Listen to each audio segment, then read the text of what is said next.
Bonjour, dans cette vidéo tu pourras mettre en application le chapitre mouvement dans un champ de gravitation. Je t'invite à mettre la vidéo sur pause pour faire l'exercice et ensuite on passe à la correction.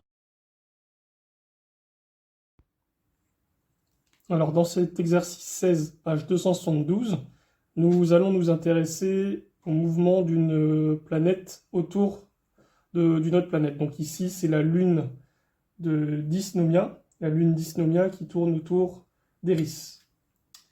Donc ici le référentiel va être appelé référentiel éricentrique, car on se situe par rapport au centre de la planète Eris.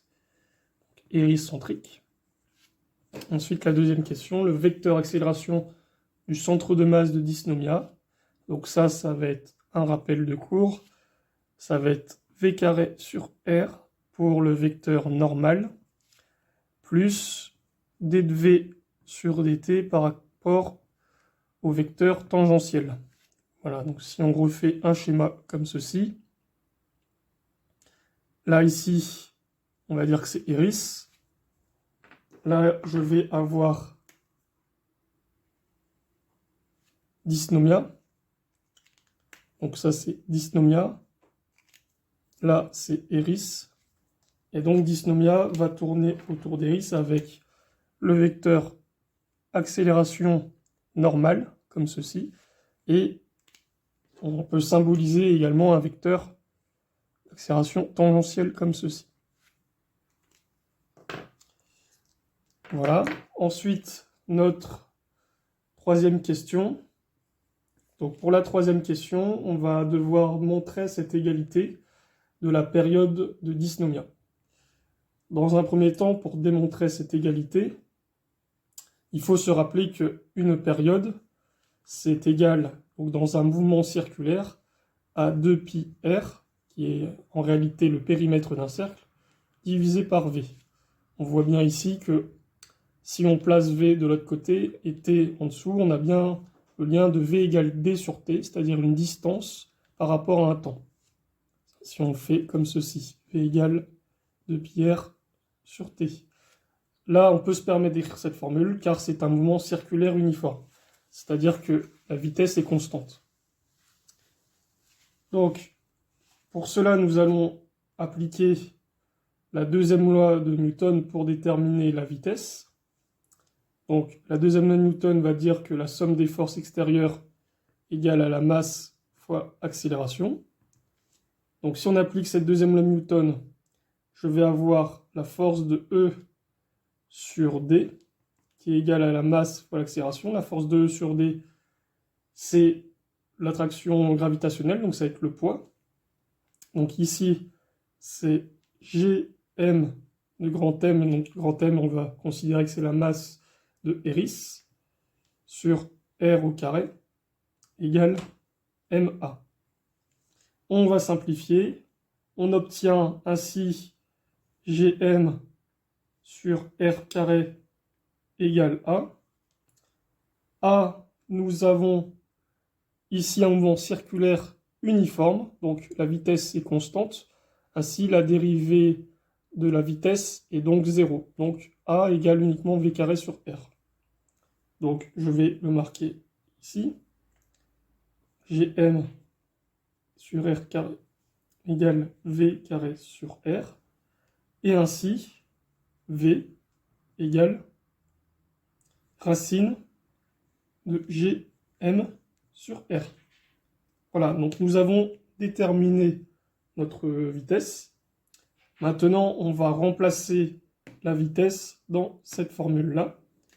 Et donc, en remplaçant la vitesse obtenue dans notre formule ici, on obtient 2πr sur racine de Gm sur R. Ici, c'est comme si j'avais une puissance moins 1,5. Une racine carrée, c'est une puissance 1,5. Ici, elle se situe au dénominateur, donc c'est comme si j'avais puissance moins 1,5. Et donc, là, j'ai une puissance 1. 1 moins 1,5, ça fait 1 plus 1,5, donc ça fait une puissance 3,5. Et donc, puissance 3,5, je peux l'écrire comme ceci. 2π racine de R cube sur G puissance M. Racine de R cube, c'est équivaut à une puissance 3,5. C'est pour ça que je retrouve bien mon égalité ici. Voilà, donc la période de dysnomia égale bien 2π racine de R cube sur Gm. Et enfin, dernière question, nous allons exprimer la masse de Eris. Pour exprimer la masse de Eris, donc on va garder l'expression qu'on a obtenue ici. Donc ce que je vais faire, c'est que je vais faire un peu de place. Voilà. Donc, quatrième question. Je vais remarquer notre formule qu'on a trouvée juste avant. 2π racine de R cube sur Gm. Donc, on va partir de cette formule pour déterminer la masse de Eris. Ainsi, pour déterminer la masse de Eris, on va donc isoler, le but ça va être d'isoler M.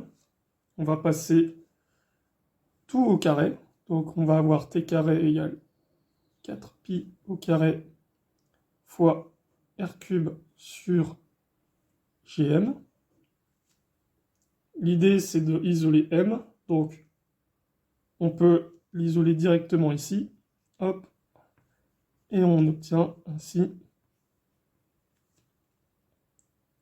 sur T carré G. Voilà, donc je passe M de l'autre côté, T carré descend, et G ici va rester. On va remplacer ainsi par nos valeurs numériques.